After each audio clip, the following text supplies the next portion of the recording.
Detrás de la batalla Obito contra Minato se encuentra la leyenda más significativa de todo el manga. La historia del Kyuubi atacando la aldea siendo detenido por el legendario cuarto Hokage fue el primer suceso que se nos presentó, el primero en generarnos intriga y expectativa. Y estoy remarcando esto porque entra en un concepto, en una de las propiedades más importantes a la hora de crear una historia: promete y cumple. Esto Kishimoto lo supo hacer muy bien y en repetidas ocasiones. Prometió con el concepto de una leyenda shinobi deteniendo el mal salvando a su pueblo y cumplió llevando a cabo una explicación muy bien lograda. La Jinchuriki del Kyuubi Kushina Uzumaki está en pleno proceso de parto. Ella se encuentra en un estado muy vulnerable, por lo que el sello que contiene el Bijuu puede romperse. Por lo tanto, Minato debe estar ahí para reforzarlo. Ya finalizado el parto, él debe asegurarse de aprisionar por completo al Kyuubi. Es en ese momento cuando aparece Obito y toma de rehén a Naruto. El cuarto Hokage salva a su hijo alejándose de la situación, lo que le permite a Obito apoderarse del Bijuu, el cual lo utiliza para asesinar a Kushina. Afortunadamente es salvada por Minato, quien aparece en la escena gracias a la marca del Shiraishin. Tras salvarla, Minato la ve con una sonrisa. Llega al rescate el cuarto Hokage, quien debe ser un emblema y reflejo del sentimiento más puro y noble, la voluntad de fuego. Pero algo no debe ir bien, porque si la voluntad de fuego es nobleza incompatible con el odio, ¿por qué el Hokage está viendo de esta manera a su enemigo? Como si más que enfocarse en proteger, estuviese enfocado en destruir. En un inicio se nos dijo que el Yondaime salvó a la aldea del zorro de las 9 colas que había aparecido como consecuencia de un desastre natural. Por lo tanto suponíamos que Minato era un héroe en estado puro que todo lo hizo impulsado por el sentimiento positivo de salvar a los aldeanos que son su familia. Y haberlo salvado de un desastre natural hubiese significado haberlo salvado de algo que no tenía un porqué ni tampoco maldad. Pero no fue así. Al final hubo alguien detrás de esa catástrofe, y si bien Minato actuó por amor a los suyos, ahora es cuando se nos muestra que también actuó en base al odio que sintió por ver a las personas que quiere heridas bajo la amenaza de un terrorista, de alguien. Observen esa mirada, él quiere destruir a su enemigo. Esta leyenda pasa a tener tintes más oscuros en donde hubo un cruce muy personal. No es como Roku de Avatar, la leyenda de Aang, quien peleó contra un volcán únicamente para salvar a su gente sin odiar a nadie. O el mismo tercer Hokage, quien peleó contra Orochimaru por el bien de la aldea pero sin mostrar odio. Con esto quiero decir que a Minato lo mueve el amor, pero también una cierta oscuridad que vuelve a la situación muy atractiva y lo aleja del estereotipo básico de héroe bondadoso. Ese estereotipo que Naruto se cansó de quemar. Incluso hasta tiene actitudes cínicas. Ve a su esposa e hijo con tristeza, aprieta el puño con rencor y se pone la capa del Hokage soltando una frase interesante. Porque en vez de decirle a su familia juro que los protegeré o algo que directamente apunte al amor que les tiene, le dice a Kushina estaré de vuelta antes de que te des cuenta. Palabras que apuntan directamente al odio que tiene por su rival, porque es como decir ese tipo no es nada en comparación a mí, o mataré a ese gusano muy rápidamente. Todo esto es cinismo, soberbia, todo es hermoso. Y cuando le hace frente al Kyuubi es sencillamente espectacular porque desvía a la Bishudama con una técnica poderosísima pero sin recurrir a lo visualmente excéntrico como un Susanoo gigante o un manto del Kyuubi que endiosa al portador. Lo hace usando un sello, lo hace siendo un shinobi y con su técnica más característica, la cual también le sirve para escapar de Obito en el momento justo. No hizo falta sacarse nada de la manga sin trasfondo como el Izanami para explicar cómo un ninja pudo hacerle frente a algo tan grande. Solo recurrieron a lo ya establecido, haciendo que la escena simplemente fluya. Obito lo va a buscar de inmediato. Minato sospecha que pudo usar una técnica de espacio-tiempo porque actúa a gran velocidad, pero no interesa.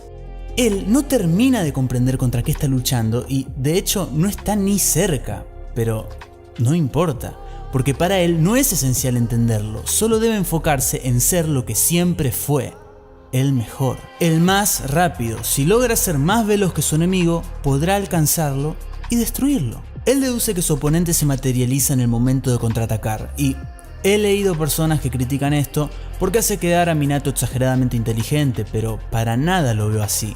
De hecho pienso todo lo contrario. Si no hubiese descubierto algo tan simple sería un error y una estupidez total de su parte. Porque es obvio que así funciona la técnica y cualquiera con un poco de sentido común se daría cuenta. Minato comprendió lo simple. Otra cosa fue Kakashi, que sí, fue un genio al descubrir todo el funcionamiento del Kamui. Pero aquí el Yondaime descubrió solo lo más superficial. Pero bueno, el enfrentamiento sigue, ambos atacan y acá es donde las palabras sobran porque solo hay que verlo. Minato tira un kunai, Obito lo atraviesa, Minato hace el Rasengan en cuestión de microsegundos, Obito cree que el kunai solo fue la primera parte, un ataque de 2 pasos. Él cree entender rápidamente lo que quiere hacer el Hokage. Piensa que Minato le lanzó el kunai como distracción para luego golpearlo de frente con el ninjutsu e interpreta que su adversario hizo un mal cálculo porque él estaba por llegar primero. Pero el ataque no consistía en 2 pasos, sino que en 3. Minato usa el Shiraishin del kunai para transportarse y golpear con el Rasengan antes de que su rival haga algo. Y por Dios, qué bien logrado que está todo esto. Porque es una construcción perfecta de algo que sí o sí debía suceder y sucedió sin ser forzado. Bueno, en realidad sí fue forzado porque de eso se trata. Esto debía forzarse. Forzosamente esto debía pasar, pero no lo pareció. Minato debía enfrentarse a Tobi, Minato debía ganarle a Tobi para luego morir como consecuencia de sellar el zorro como se nos dijo en un inicio. Minato tiene el Shiraishin, que es un jutsu exageradamente fuerte. Tobi tiene un jutsu que es aún más fuerte que el de Minato. Ambos jutsus se nos presentaron con antelación, no fueron creados únicamente para este combate. Kishimoto se las tenía que arreglar para que este enfrentamiento fuese digerible, fluido y que termine como la historia dictaba. Tenía que enroscarse la cabeza pensando en cómo alguien con un Shiraishin podría vencer a un usuario del Kamui sin caer en lo absurdo y resolvió todo esto en un movimiento, en una coreografía genial. Ahora, ¿cómo haces que gane el que tiene que ganar para que avance la historia acorde a lo narrado sin forzar nada si el enemigo cuenta con una técnica prácticamente invencible? Kishimoto iba a encontrar la respuesta respetando la historia y su esencia, porque, como dije, son shinobis y Minato es un ninja en toda regla.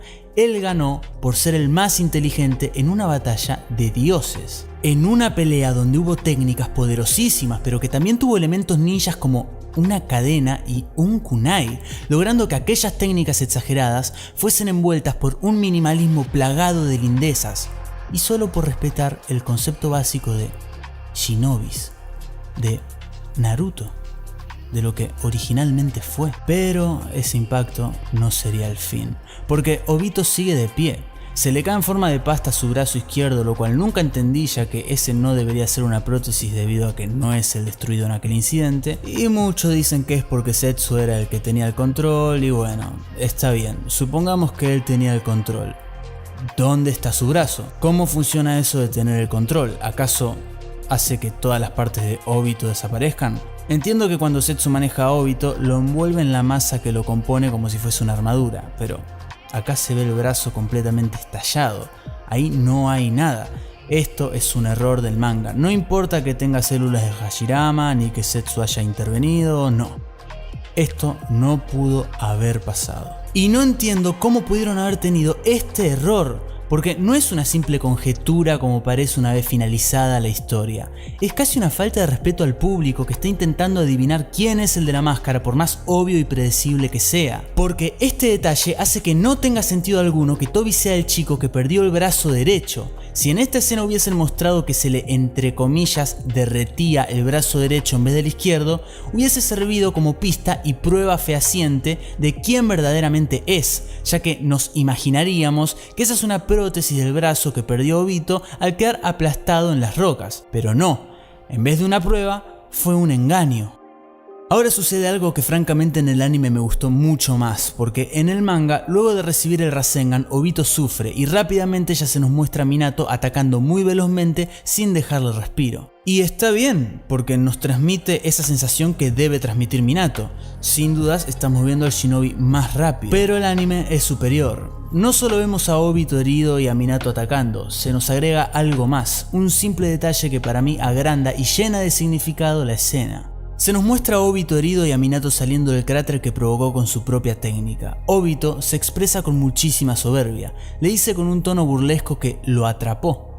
Elogia al Shiraishin diciendo que realmente estaba a la altura de su reputación, que es una gran técnica, pero lo dice muy jocosamente como demostrando que a pesar de haber recibido el gran ataque del cuarto Hokage, no murió y ni siquiera sufrió mucho. A todo esto agrega una última oración: no debí bajar la guardia. Y ahí es cuando aparece Minato a toda velocidad para marcarlo y sacarle el control del Kyuubi.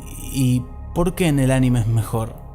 ¿Solo por ese diálogo agregado de Obito? Bueno, sí.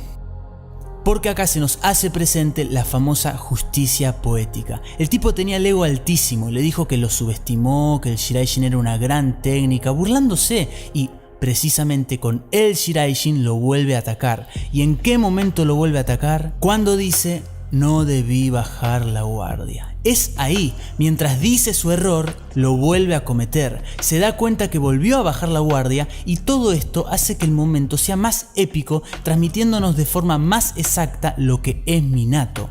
Un tipo rápido, con la mente fría, que no se deja manipular por discursos mediocres y que hace lo que tiene que hacer sin más. Hasta de cierta manera logramos empatizar con Obito.